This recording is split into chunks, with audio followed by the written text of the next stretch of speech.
We are having a long case discussion. Very common for a PG student to have a patient like the coverage of all the because now hepatocellular carcinoma is the entity. We have discussed that last day. So today we are discussing a patient having a suspected metastatic liver cancer, and I'll see how Malavika has put it forward, either a CA stomach or colorectal, whatever. And it's a very good case for discussion. And Dr. Malavika Rao, who is a third year resident at Apollo Clinical Hospital, will present, and Dr. Ramdeep Rai, who is a very good able surgeon and a good teacher, will take us through the scenario today. Malavika, you can share your screen and present, and wait at the end of your history part. Let us discuss some part in the history and then pass on to examination and then go for discussion. Malavika, please. Yes, sir. Sir, I just want to say that I may have misunderstood. I did a metastatic liver with metastasis, liver carcinoma with metastasis instead of the other way. But again, that is a very difficult situation. Liver cancer metastatic to other sites is a very dismal situation. Agree. But thinking that you will present, I thought of commenting to Milin. I forgot to do that. Okay, whatever you decided, you can see. Okay, discussion can turn to other side also. No problem. You have a disease in the liver, and then you can discuss that part also. Okay, fine. You present, and then we'll discuss topic that is coming up. Okay, thank you.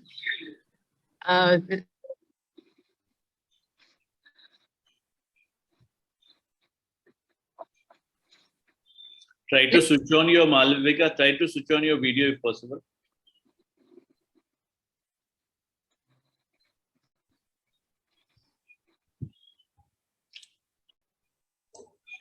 Malvika, you're not audible.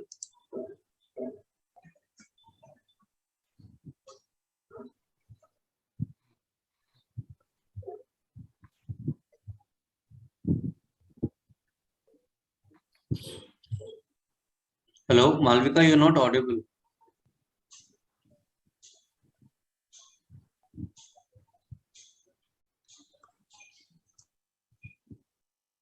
Airtel line is very disturbing now. Yeah, internet is a pain nowadays. Particularly Airtel, very poor connectivity, sounds, everything is very poor. Even in broadband Wi-Fi also, fixed line Wi-Fi is also bad. Yeah.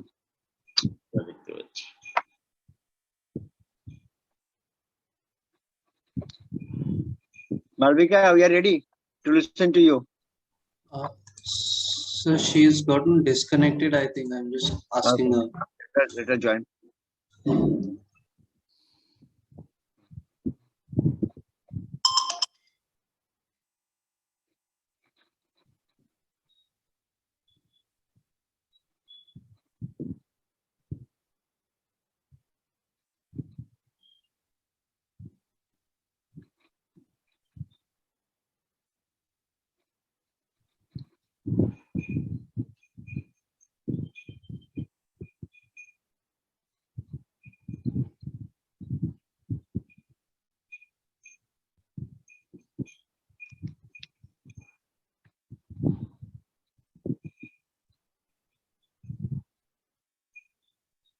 Yeah, Malvika, your audio is on, your audio is off.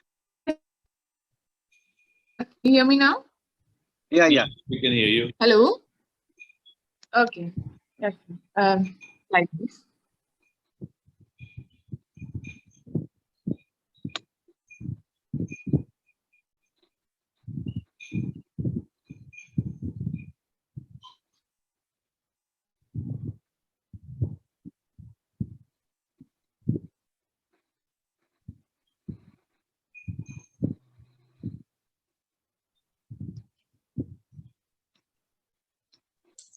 Malvika, you're not audible. Hello?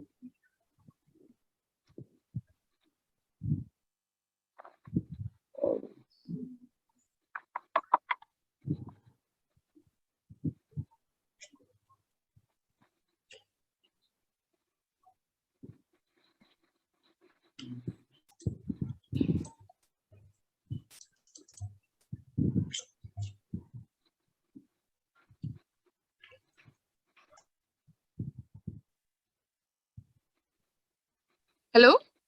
Yes, Yes, yes. you are audible now. Yes. Yeah, very sorry. Very sorry. Next slide, please. My patient was a 67-year-old male who was a resident of Barakpur, Kolkata, West Bengal, and a clerk by occupation.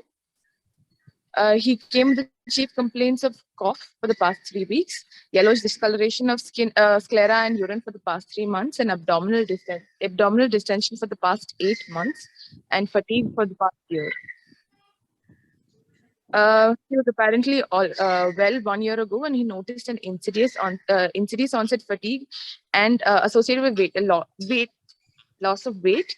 In the past year, with progressive loosening of clothes, he reported a loss of approximately 8 kilos in the past year. There is a yellowish discoloration. He also noticed yellowish discoloration of sclera and urine for the past 3 months. It is gradual in onset and has progressively deepened. No waxing or waning pattern and has no aggravating or relieving factors. He also had gradual onset abdominal distension for the past 6 months, which is not aggravated or relieving. And for the past 3 weeks, he has been experiencing dry cough, which is worsening and is associated with flecks of bright red blood in the sputum. There is no aggravating or relieving factors. There is no history of fever, abdominal pain, vomiting, or constipation. No past history of dysentery. There's no swelling of hands or feet, no melena or hematochezia, and no features suggestive of hepatic encephalopathy. Past history. He's a known diabetic and hypertensive on medications. He has no previous surgeries. He has no similar complaints in the past, and no history of blood transfusions. Personal history. He has a history of chronic alcohol consumption for the past 30 years. He consumes around 60 ml of whiskey 3 or 4 times a week. He's a chronic smoker for the past 25 years and consumes 5 packs per week. He has no other addictions. He has normal sleep, bowel, and bladder habits. And he has decreased appetite with loss of weight. It's approximately 8 kilos in the past year. Family history. There is no known first degree relatives with any intra-abdominal malignancy, and no cancer related deaths in the family. Maybe you can stop once at the history. Can you go back to the slide about the history of present illness? I think everything went very fast. Sorry. Yes. Just go to the chief complaints slide. Chief complaints slide. Yeah. So you started with cough 3 weeks, and last is fatigue 1 year. Going in descending. So how do you start? Sorry. Hello. Yes. So you should follow the basic writing. Okay. Because in history of present illness, you started with the weight loss. Next. Oh, yes, sir. Okay. Yeah.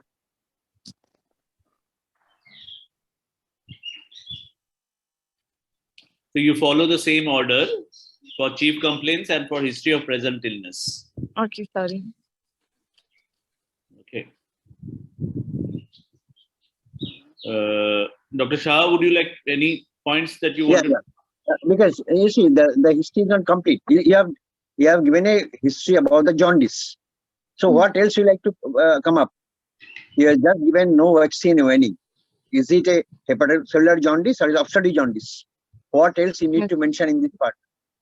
Whether he has any pruritus, clay-colored stool. Yes. So there are 2 important points to justify that it's a likely of obstructive jaundice. And second is when the jaundice started, whether there are any prodromal symptoms.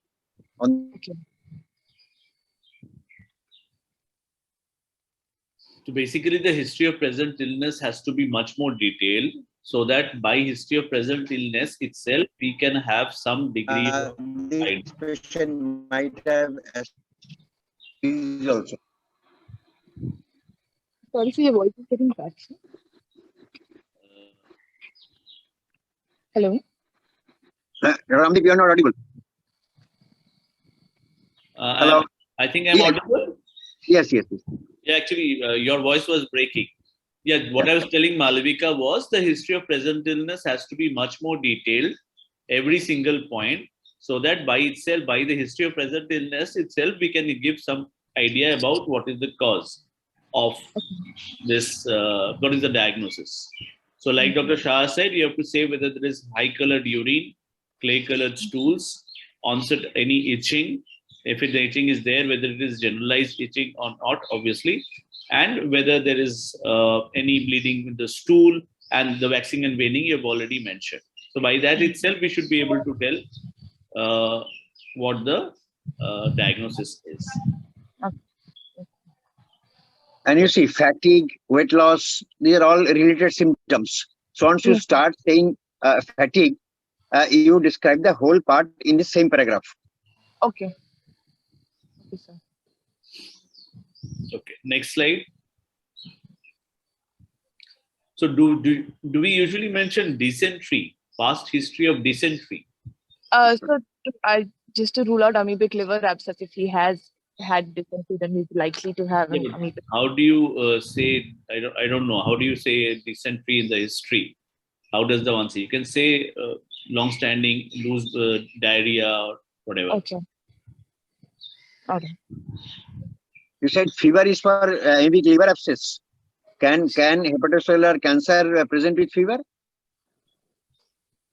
So low-grade fever, but not. I mean, Fever is an one important abscess will have. presentation. Sorry? Fever is one presentation of hepatocellular cancers. So fever is not only for excluding an infective lesion. Some patient may present only with fever. Okay. So you should keep in mind why you are asking all these questions. Point is, you have a suspicion of some upper abdominal discomfort, anorexia, weight loss, thinking of an elderly gentleman, some underlying malignant disease. Yes, sir. So even a metastatic liver can come up from some genitourinary cancer also. Okay. Yes, sir. So you should also, in the history of present illness, it should cover all the symptoms. Okay. All right. And just one question, Makunda, sir, that this terms like melena and hematochezia, are they used in the history itself? In PG level, it's okay. In PG level, it's okay. Okay, take it. Carry on.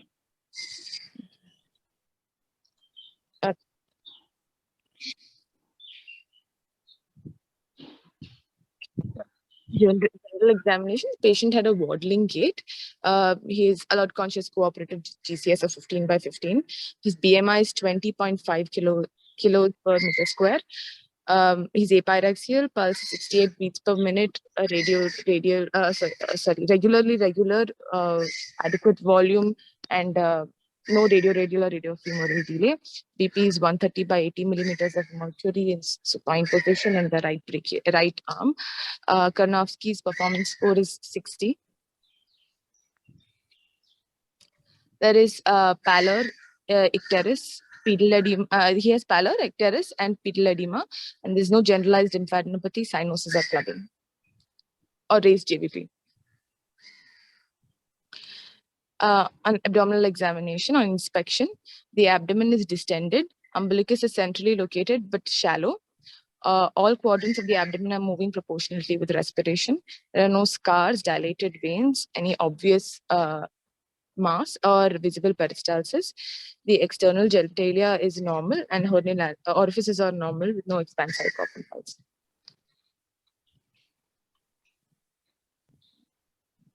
Next slide, please. On palpation, the abdomen, the local temperature over all four quadrants is normal. The abdomen is soft, non-tender, and distended. There is no palpable or mass or organomegaly could not be appreciated.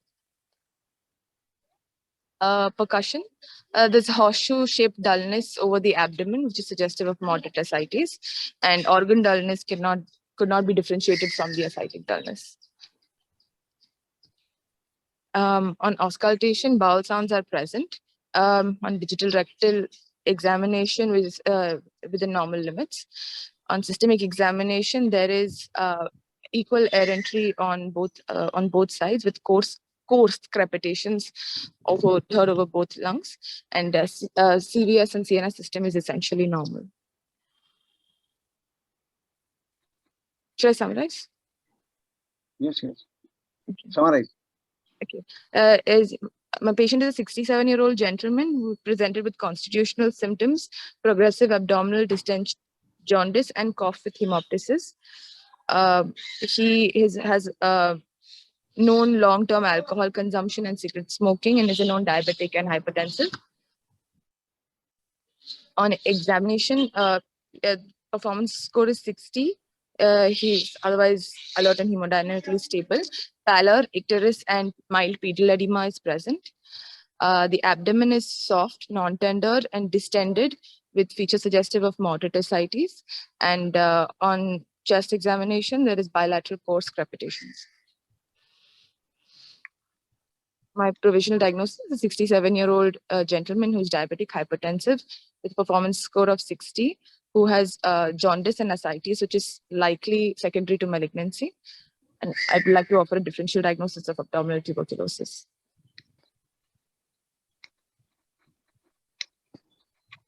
Secondary to malignancy, what do you mean? What kind of malignancies are you looking at?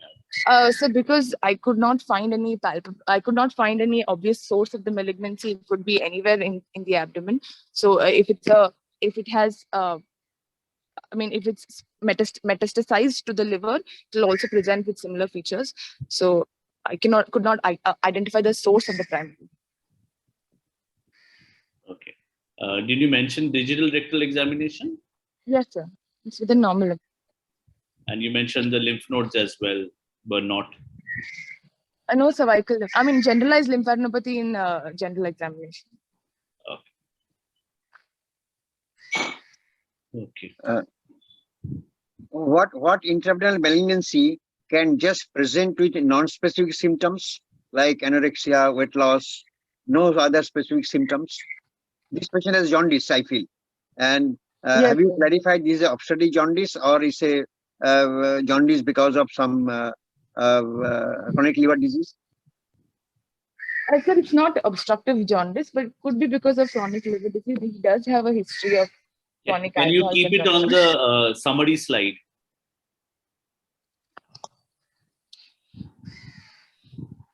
While we discuss. Yeah, you can continue answering what Dr. Shah asked.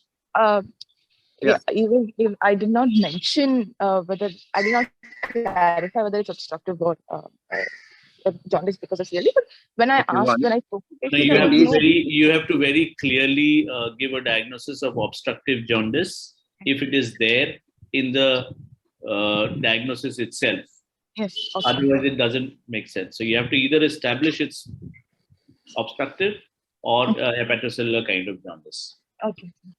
So Can this patient treat with chronic liver disease with decompensated liver? Liver disease, yes, sir. It could very easily be chronic Patient? liver disease. Hello? Yes. And how do you explain the recent onset of weight loss, fatigue, anorexia? Because these are subjective symptoms, he could have just noticed it recently or may have gotten worse recently. No. Because No, take that chronic seriously.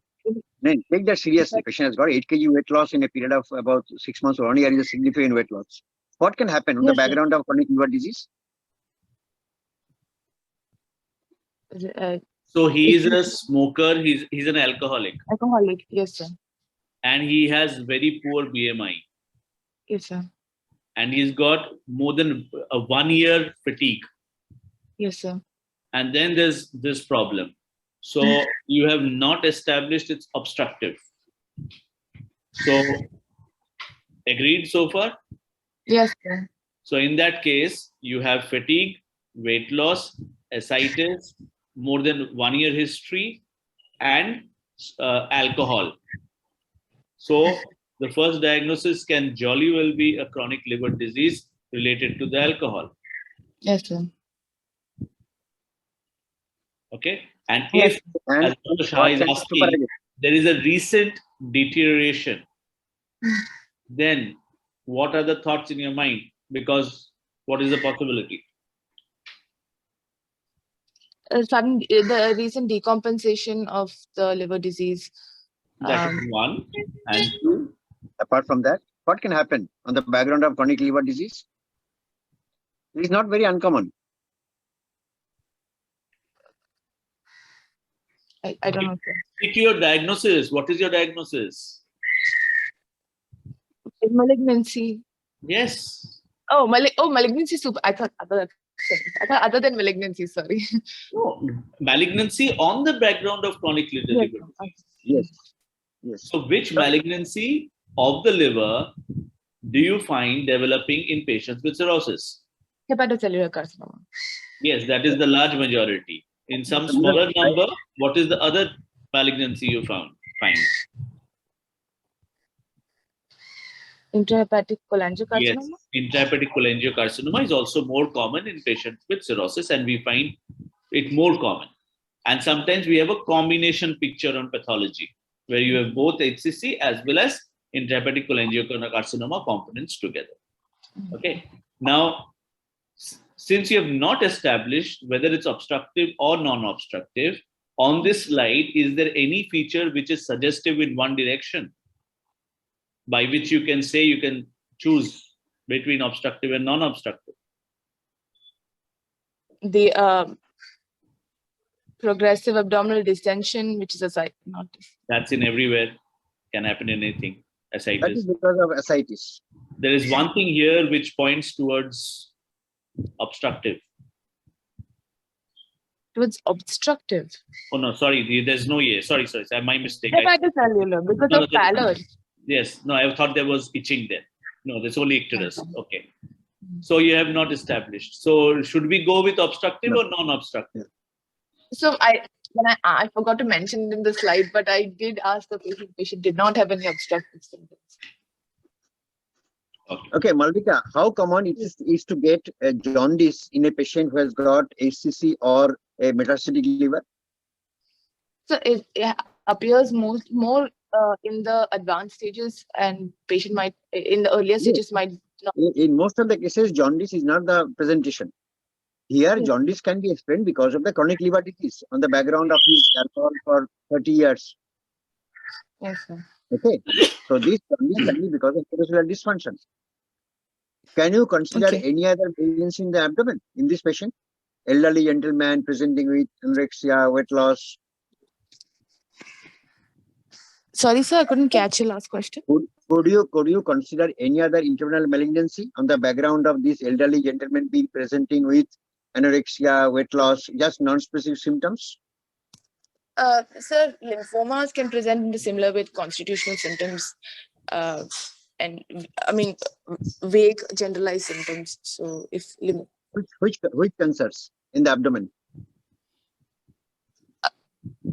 CA stomach, CA right colon. CA right colon, CA stomach can present just with non-specific symptoms.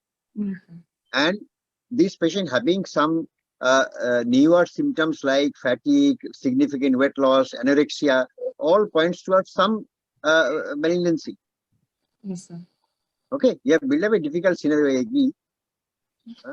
Malavika, let's go through this in this way. Name any organ in the abdomen, and probably you'll be able to come up with a diagnosis which matches the picture that you have given.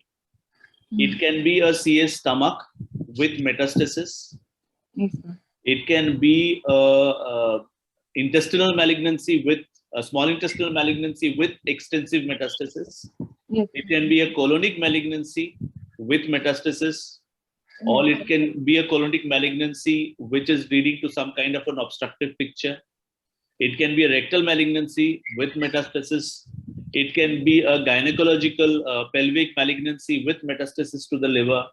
It can be a primary, it can be a CLD with HCC. It can be intrahepatic cholangiocarcinoma on the background of HCC. It can be hilar cholangiocarcinoma with metastasis.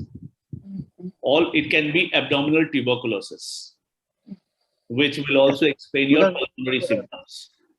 Yes, sir. Yeah, because your presentation is not very specific about the particular diagnosis. We agree for that. Yes, sir. Carnosis 60 means what, Malvika? Carnosis 60 means what? Because this has got a very important bearing on subsequent treatment also. Yes, sir. A performance score of 60 means that the patient is unwell, but he cannot do his he can take care of himself, but cannot do routine activities. He can take care of everything. No, he can take care of himself, but cannot perform routine activities. Yes, restricted activities. Restricted. So they are the patients who are as performance status wise, they are very restricted performance status. Okay, because these are all important for management also. Yes. Okay, Doctor, I think we can discuss about the approach to this patient. Whatever has come up with the history examination. Yeah. So with multiple differential diagnosis in mind, how will you approach to working up this patient further? Sir, I would like to get a certain blood test and imaging studies done. Blood tests, BCBC, hemoglobin total count, differential count, platelets. No, Malavika, that is not the approach for PG examination. Okay. The basic answer is always the same.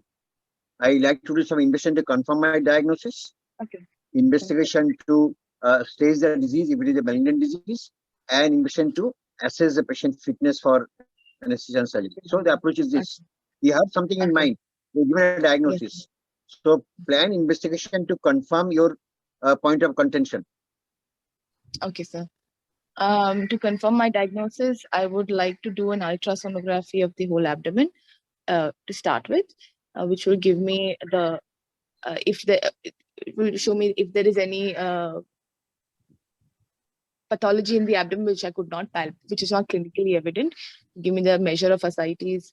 Would not like to do some blood test before that, even to confirm the diagnosis? Yes, sir. Blood test I would like to do. To confirm my diagnosis, I need a liver function test. I need a confusion, obstructive and non-obstructive. So liver function test should be the first test in this patient. Yes, sir. Okay. Liver function test, yes. Liver function test, prothrombin time with INR, then serum alpha fetoprotein. So I think you did not get what Dr. Shah said. So you started with saying, I will do some tests, and Dr. Shah said that you first confirm the diagnosis, and therefore you excluded the blood tests. It's not that he said that exclude the blood test. He said that you don't start with hemoglobin, CBC, as a routine thing. You do certain investigations to confirm the diagnosis, which in this case would include liver function test, very important, as important as the ultrasound. Not a CBC, not a urea creatinine straight away, or a sodium potassium straight away. Okay, so liver function test, INR, yes. What else for jaundice? For jaundice specific, serum alpha fetoprotein I would like to get. Hello. Okay. Something else. What are the common causes of jaundice? Hepatitis profile. Sorry. Exactly. So that is important. Okay. Then ultrasound is a very good investigation. You must tell us what are the very important things you pick up in ultrasonography, because ultrasound sometimes score more than.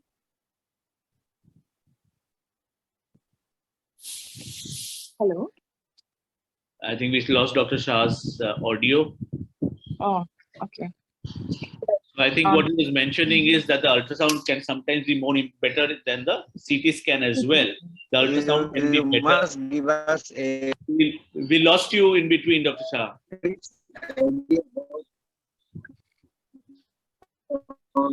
Your audio is broken. So your audio has a lot of interruptions. What are the important things in ultrasound? I'm not staying my device. Okay, Dr. Shah, we lost you in between. Okay, you continue. What I'm trying to say is What are the important findings in ultrasound which will help you? In ultrasound, sir, if because in my clinical examination I did not have any definitive findings. If there, If there, yeah, continue. if there is any pathology inside, hello? Am I audible, sir? Yes, Yes, yes. now you are. Now you are. Tell me. Okay. Since my clinical examination was didn't reveal much, and a USP will give me an organ of origin of the pathology, if there is any pathology, the ascites. Um, then it will also for liver itself, it's a very good investigation for any liver mass or metastasis, liver metastasis as well. Uh, Additionally, we will be able to rule out other causes of jaundice. If the suspect to rule out other obstructive jaundice like gallstones and CPD stones can also be differentiated on USG to some extent at least. CPD diameter can be found out in USG, uh, total vein diameter. Yeah, so you have to go in a logical way. What you can say is, like the liver function tests, the ultrasound may confirm my findings and also give me some pointers towards what the diagnosis may be. The Okay. ultrasound will first confirm my clinical suspicion of ascites, whether the distension is due to fluid or not, or it is due to some other reasons. Assuming that it is ascites, the ultrasound may also pick up whether there is any obvious mass growth anywhere in the abdomen. If there is any obvious mass, it may also give me the organ of origin. For example, it may reveal whether there is any space occupying lesion within the liver, in the gallbladder, or in any other organs. If there is a tumor within the abdomen, whether there are multiple tumors or a single tumor, whether there is a primary tumor which has spread to the liver or not. So it will point out the site of origin of any intraabdominal mass if there is. It may also pick up enlarged lymph nodes, which will more be in favor of either metastatic disease or in favor of tuberculosis. Okay. So it will also tell us, it will also confirm if the jaundice is obstructive in nature in terms of dilated intrahepatic biliary radicals, dilated bile duct. It may give pointers towards chronic liver disease, in which case the liver may not have smooth surfaces, maybe it may be shrunken, it may be nodular, and the portal vein diameter may be enlarged, and there may be collaterals and splenomegaly. So those are the features of chronic liver disease that the ultrasound may pick up. So ultrasound is going to so you have to think diagnosis in mind and say what are the things that you may find on the ultrasound. Okay. What does the liver function test tell you? How does the LFT help you? The liver function test will also be able to help me know whether it's if the level of total bilirubin is and whether it is conjugated or unconjugated hyperbilirubinemia. Then the ALP levels, other features, whether it's hepatocellular or if it's obstructive jaundice. So you can say my clinical finding of jaundice will be confirmed on the liver function test by evaluating bilirubin level. Further, whether it is conjugated or predominantly unconjugated hyperbilirubinemia will give you an idea about the cause of the jaundice being either obstructive or hepatocellular. And depending on whether the alkaline phosphatase and GGT are raised more or SGOT, SGPT are more raised, I will be able to make a diagnosis of obstructed versus hepatocellular jaundice. Yes. The albumin level on the liver function test will give me some idea about the nutritional status as well as the synthetic dysfunction of the liver. Yes, sir. Dr. Shah, you're not audible again.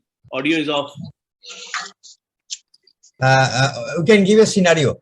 An ultrasound has revealed mild liver enlargement with multiple nodular lesions in both lobes of liver, and there is some suspicion of thickening in the right colon. So that is the ultrasound finding. What next? Got my point? Patient Yes, has sir. got jaundice. Patient has multiple nodules in both lobes of the livers, Yes. and patient has some suspicious thickening in the right colon.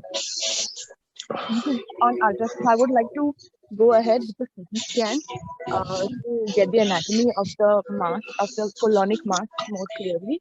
I would also like CT to get a scan for colonoscopy, CT scan for CT of the whole abdomen for the mass, the colon mass, sir. colon mass. Thickening. What about liver? Because ultrasound has shown some nodular deposits. So if I proceed with the, if I follow up the colon, maybe I would be able to find the. No, no, you cannot send the patient for CT twice. On the And the liver, background, additionally, and You right now you have to understand that you have ascites, you have poor nutritional status, you have multiple lesions in both lobes of liver, you have a lesion suspected in the right colon, and you have hemoptysis from the chest. yes, sir. Ultrasound has already given you this information. Yes, sir. So what now? I would like to get a colonoscopy with, if and if possible, biopsy from the site of the Someone's lesion. music is on. Can it be switched off? Someone's music is on. Audio and music. I think Dr. Shomindra Boshak probably. Sir, thank you.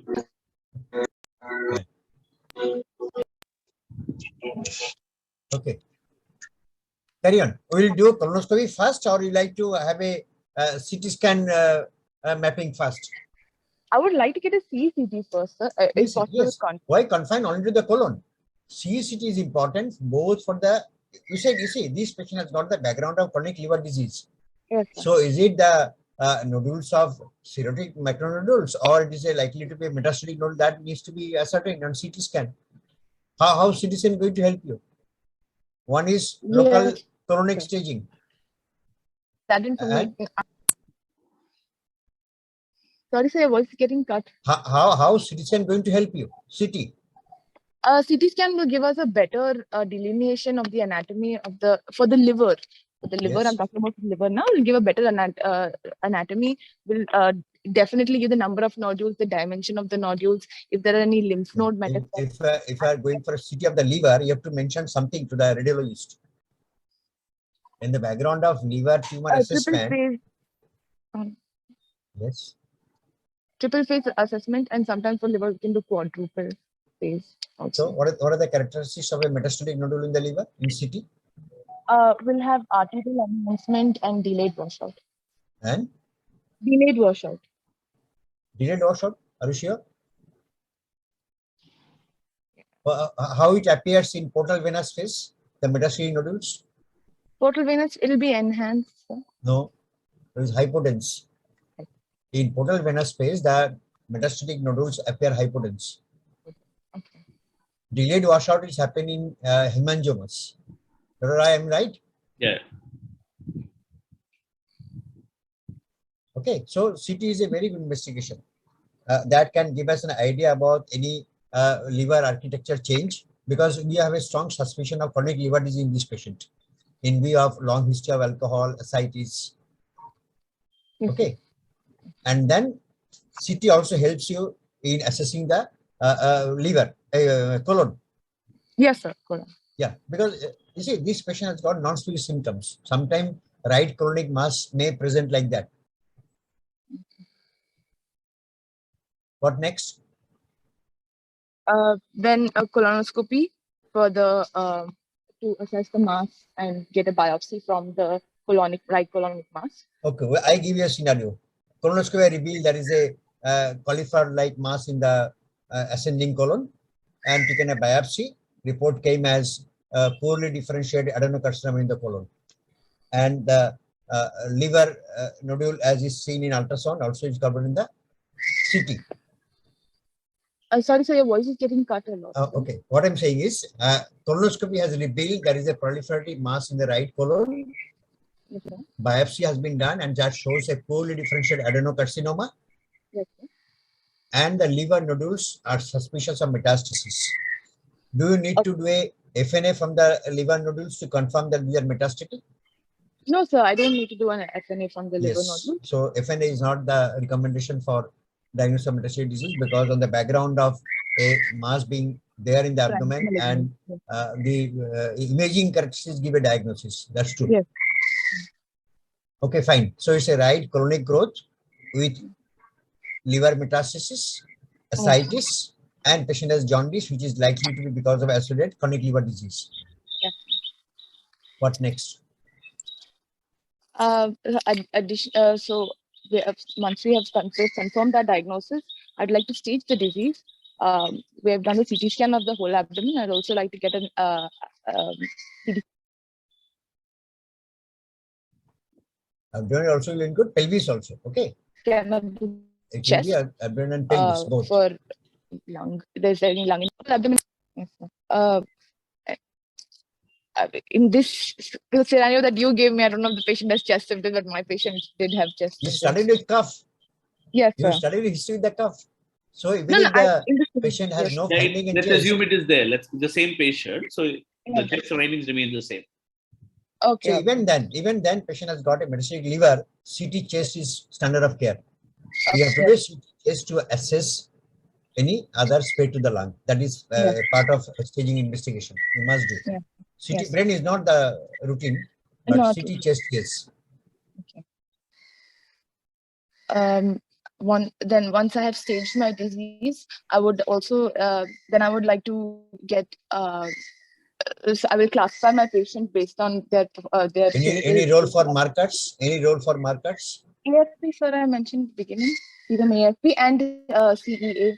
AFP is not for a chronic metastatic carcinomas. CEA. AFP is to be done when you suspect a ACC on the background of cirrhosis or what. Yes. So once you have a primary and then secondary, what marker is more important? CEA, sir, carcinoma. CA, yes. So you expect CA to be on the higher side in view of liver metastasis. So you have to do AFP, CEA, and CA19-9. Yeah. 19. Okay. So where do you place the disease now? What is the staging? So this will be stage 4 colorectal carcinoma because already has liver Stage metastasis. 4 disease. On the background also, if you take this jaundice and ascites as part of CLD, so patient has got associated CLD. That has to be confirmed by other tests. Yes. Okay. So what should be your approach? This I- patient has got a stage 4 right colonic carcinoma. So I think it may be better to remove the CLD from the background Okay, fine. and keep it that there is some jaundice. Yes. Some jaundice. Yeah. Bilobar Mets, Okay, fine. ascites, and Fine. right lesion. And on CT chest, you don't find any malignancy. You find some infective. Yes. That is a scenario. Fine. That is still manageable. Okay. So firstly, I would like to optimize the patient, improve his nutritional status, and if the ascites is too distressing, then I can also drain the ascites and send the ascitic fluid for cell count and malignant cells, etc. Negative. Ascitic cell count is negative, and we assume that this ascites is because of hypoproteinemia. Okay. I would. What is the standard approach for a colon cancer spreading to the liver? Would you like to do a PET scan? So because you've already done CT scan of the chest, abdomen, pelvis, So then which PET is scan will better, not PET scan or CT scan of chest, abdomen, pelvis? Which is better? A PET scan will give us a will be better because it's a single single test, and it'll give the whole body. But there is data is lacking, especially if you're looking at colorectal mets. So data is lacking to say that one is superior to the other. But that is an option. PET CT is No, also you a can say part that. of staging workup. What is the limitation of PET CT in colonic cancers? Which colonic cancers may not be picked up in PET CT? There is one particular histology Okay. which is not PET avid. What is that?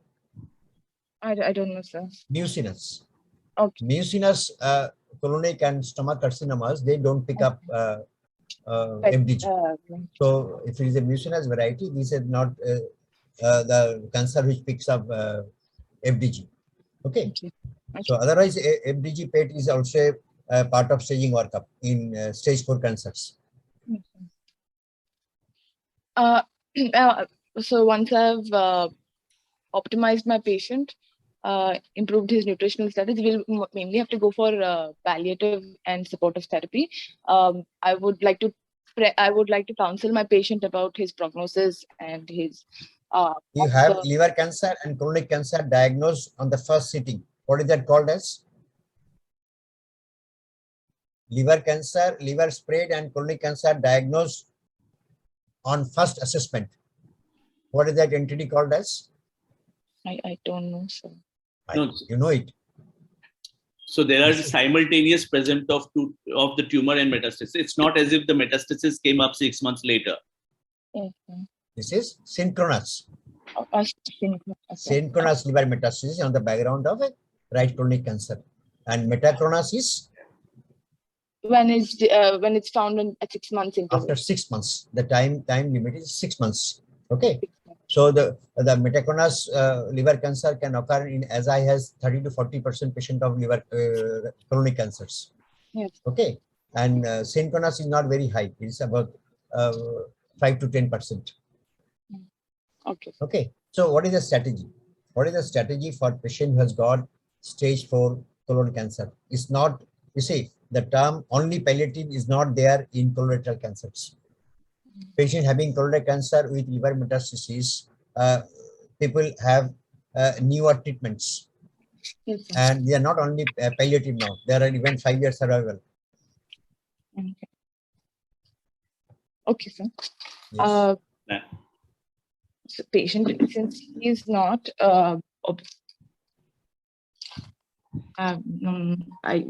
should I go for the approach right now? Yeah.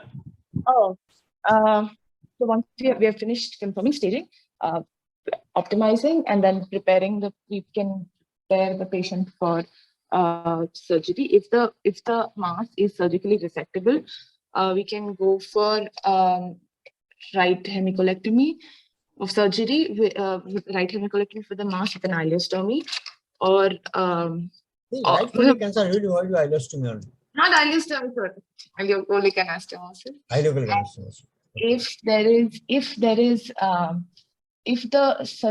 the liver metastasis is also surgically resectable, we can do a how do you assess? What are the different steps to say that these liver secondaries are amenable for surgical treatment?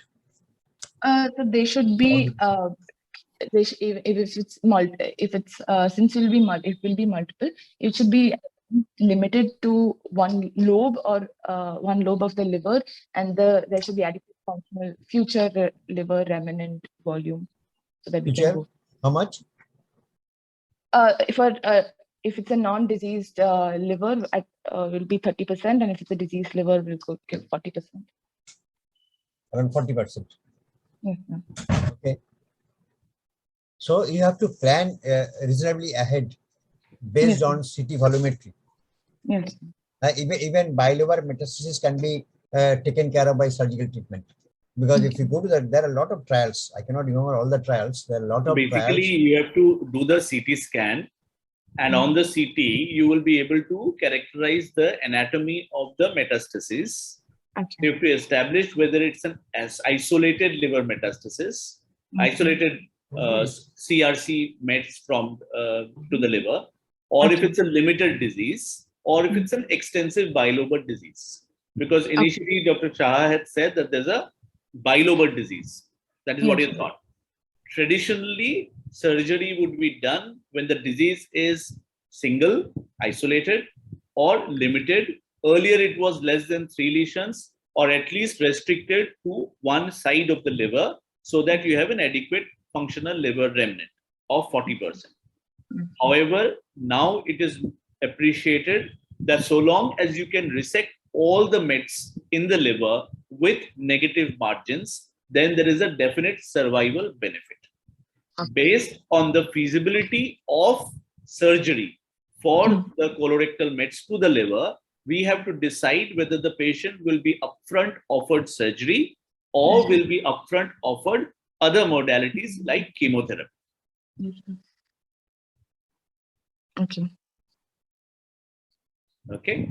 So now we have to decide what is the extent. So is it bilobar inoperable disease first, or is it single? So Dr. Shah will tell you the picture. Okay. Yes. So suppose you have explored with a diagnosis of right colon cancer, you find only one metastatic nodule during surgery, only one. What should be your strategy? CT has been done, showing one single lesion, unexplained find only single lesion. What is the strategy for single metastatic nodule in the liver on the background of colon cancer? And you have optimized the patient, the ascites is controlled with improving nutritional status, so he's fit for surgery. Okay. So we will go for surgery for the primary, which is right colectomy, and then we can, if the liver metastasis is less than 5 centimeters, then we can go for liver resection as well. So it's a single metastatic nodule. Single nodule. You said if it is 5.5, you will not resect. It can be resected. Okay. Okay, single metastatic nodule can be resected, either a anatomical resection. Okay. And what should be the clear margin if you are resecting a metastatic nodule? What should be clear margin? 1 centimeter. 1 centimeter. Yes. So this is now described as standard of care. You can resect a single metastatic nodule. Now you have multiple nodules confined to one lobe. Now we can do a lobectomy, sir, because Yes. the idea is that if it's multiple nodules, if the cumulative volume is less than 7, cumulative size Now is less come to more extensive metastasis. CT also was showing this multiple liver metastases on both sides of the liver. CT volumetry is not favorable, and you have a primary which is not disturbing, like this patient has no bleeding, no obstructive symptoms. What should be the strategy for such patient? So we will give preoperative chemotherapy to decrease the size of the metastasis, which is usually given. What chemotherapy regime is usually prescribed for a colorectal liver metastasis? So 5-fluorouracil and oxaliplatin, Yes. and irinotecan. Irinotecan, yes. The other standard chemotherapy. Now you have facility for studying other biological markers. Any change based on that? I don't know, sir. Sorry. These are all now coming as standard therapy. Okay. You can do some biological marker, microsteroid instability, okay, heart tenure status. So you can add up this patient with bevacizumab or cetuximab. These are the two important drugs which are very active in colorectal liver metastasis. Okay. So give the patient neoadjuvant chemotherapy. What is the indication for doing a colon dissection on the background of very advanced disease? So if the patient is having very advanced disease, what is the indication for colonic resection? If the patient is having if the patient is having features of obstruction, then we will have to do the resection, bowel resection, right? Obstruction or obstruction or GI bleeding, yes. GI bleeding. So these are two important indications for doing a surgery for primary on the background of advanced disease. Yes. What are the other treatment modalities for liver metastasis apart from surgery? So we can do other things like radiofrequency ablation is there, chemoembolization, transarterial chemoembolization is also there. We can also do RFA. Yes, radiofrequency ablation. And what else? Any other modality? Transarterial chemoembolization. Yes, TESS. What else? And if there are easily accessible nodules, then we can also do percutaneous acetic acid and ethanol injections into the lesion directly. One is percutaneous alcohol injection or whatever injection. 2, RFA. Yes. 3, Cryotherapy, yes. Sir. IO. 4, cryoablation. 4, Microwave ablation is also there. microwave. Yeah. And you can do transarterial chemoembolization. Yes. And for liver tumors in general, any other way, transarterial, anything else can be done? There is also transarterial radiation, radiotherapy. Radioembolization. Yes. You have assessed a liver and find that the liver volumetry shows that residual liver volume is not good. Any modality to have a better outcome? We can do a hepatic artery embolization so that the Hepatic artery embolization or something else? Hepatic artery embolization can take care of the tumor itself. To increase liver volume, what is usually being done? You have multiple liver metastases and you are thinking that the residual liver volume is not good. What can be done? we do embolization to increase the What do you embolize? hepatic artery only. No. If you want one side of the liver to remain same or shrink and the other side to grow, what will you block? This is portal vein embolization. Okay. So the people are trying because you see these are all possible in advanced setup. It's not a routine treatment for patient with colorectal liver metastasis. You can agree that. Why do you do portal vein embolization? Why can't you just block the arterial supply to one side? Other side arterial supply is there. That should also grow. Why portal vein embolization? Because the major blood supply of the liver is from the portal vein, and what is the portal vein? Major blood supply of the liver. Majorly, it's a dual blood supply in the liver. Majorly from the portal vein, 80% from the portal vein and 20% from the hepatic artery. So what? The arterial supply has more oxygen. It is under more pressure. It will lead to more growth. Why do you want to do portal? What is special about portal? The portal vein carries the blood from the rest of the body and goes to the liver. So if the amount of nutrients in the portal vein carries what? From blood from where? Not from the rest of the body. From GIT. What does it have? What is the magic thing inside? So the portal vein carries trophic nutrients which nourish the liver. Yeah. So the growth of the liver is dependent not just on the volume of blood flow, but also certain chemicals in the blood which nourish the growth of the liver. The hepatotrophic hormones factors, the most important being which one? I don't know. Huh? I don't know. Insulin. Okay, it's hepatotrophic. It helps with the growth of the liver. So that's why you need to embolize the portal vein so that the remaining portal vein grows. Remaining territory. Have you heard of a procedure called ALPS?